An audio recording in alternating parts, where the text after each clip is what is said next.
বিষয়টি গণমাধ্যমকে নিশ্চিত করেছেন।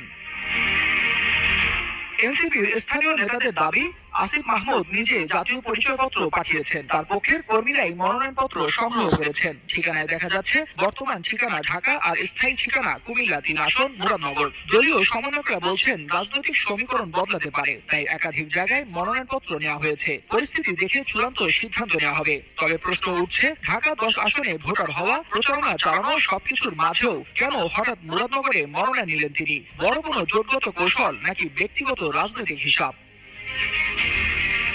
রিটার্নিং কর্মকর্তা জানিয়েছেন, যেহেতু প্রার্থী নিজে উপস্থিত ছিলেন না, তাই শুরুতে বিষয়টি ততটা নজরে আসেনি। তবে এই বিষয়ে এখনো কোনো মন্তব্য করেননি অন্তর্বর্তী সরকারের সাবেক এই উপদেষ্টা। এদিকে রিটার্নিং কর্মকর্তার কার্যালয় সূত্রে জানা যায়, শনিবার দুপুর পর্যন্ত জেলার ১১টি আসনে ১০৬টি মনোনয়নপত্র বিক্রি হয়েছে। এর মধ্যে বিএনপিতে সর্বাধিক ২৭টি, এছাড়া জামাত ১১টি ও স্বতন্ত্র